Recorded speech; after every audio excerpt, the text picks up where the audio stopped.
Shalom and welcome to the of Torah. This year is entitled, Why Do We Not Like the Mikdash? It's a bit of a sad question and sounds like presumptuous as well, but it seems to be based on our track record with the Mikdash is not great. It's not great. According to the Ramban, we learned that Bnei Israel for 400 years did not pursue the Mikdash. According to Ramban, it was not for technical reasons.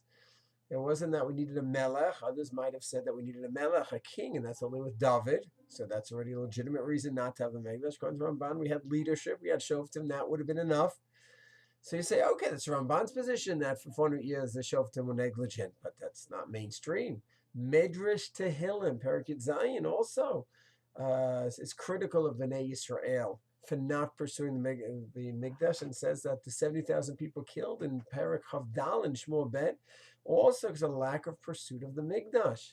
And today, 2018, Tafshin Ayin Chet, 50 years that since the conquest of Har Bayit, and has there been any building or thoughts of building, dreams of building the Mikdash? Or do we just say, well, there's a Rashi that says it's going to fall from Shamayim? And the Ramban in Korach, 5-6 times he says, a problem in Israel all those hundreds of years, there's no Hisorus awakening. So even if a person says politically we can't, and practically, and this and that, it's a pragmatic issue, fine, say whatever you want. But where's the Hisorus? Where's the awakening? Where's the longing? Where's the desire? So the question is why? Why isn't it there?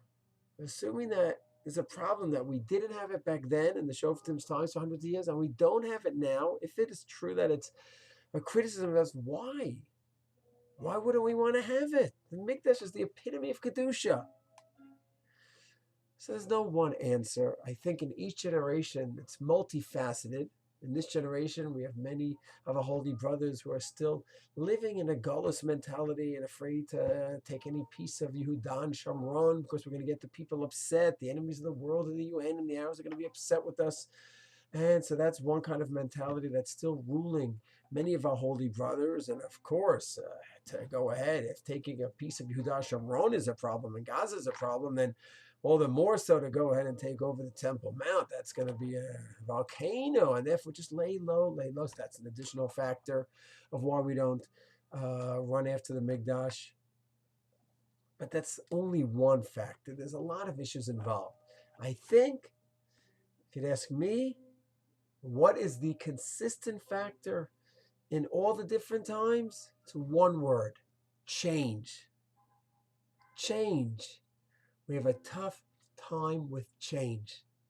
We're in Egypt, in slavery, and we're taken out. Something goes wrong. Change is not good. Let's go back to Egypt. We make it to the Midbar. Things aren't going well. Back to Egypt. So we get into Eretz Yisrael, we conquer it, we have the Mishkan. So Baruch Hashem, we have the Mishkan, and we had the Mishkan from Moshe's times. No one's going to challenge that. We had the Mishkan. We have our Korbanos, very nice. It's nechmad, it's sweet. The Mishkan stays. A few hundred places in Shiloh, a few hundred years in Shiloh, moves around to Nov, Gilgal, very nice, nechmad. Now building the Mikdash, and where is the Mikdash? Where should we build it? What's the location? How are we going to build it? Change. It may not be resistance against the Mikdash per se. Could you say there's a Yetzer Hara? There's so much Kedusha that there's a Yetzer Hara against it? It could be that as well. But just change. We have the Mishkan. It's all is good. And it's working out. Even when we have the Mikdash, eventually, after David pushed for it, and God said, you pushed, I'll show you the place. The Malach stood over the place, so we knew that was the place of the Mizbeach, and then he bought it, and Shlomo built it. Even with the Mikdash, we were so used to Bamos, private altars, Tashem, not idolatrous, that we didn't give that up. What do we read in Parashat Shkalim, in Haftorah of Shkalim? In Malachim Bet, what do we read? That everything was going pretty well, but we didn't get rid of the Bamo. Wait, we have the Mikdash. Everything is great. Well, why are you still going on the Bamo? We're used to Bamo. Change from Bamo is hard. So I don't think it's anything against Mikdash. It's just anytime it's a change. Then the Mikdash is gone. We're in Bavel. We're doing well in Bavel. Now we have to go back to Israel. Build the Mikdash again. Make Aliyah. Change. No time for change. Let's work on Talmud Bavli now.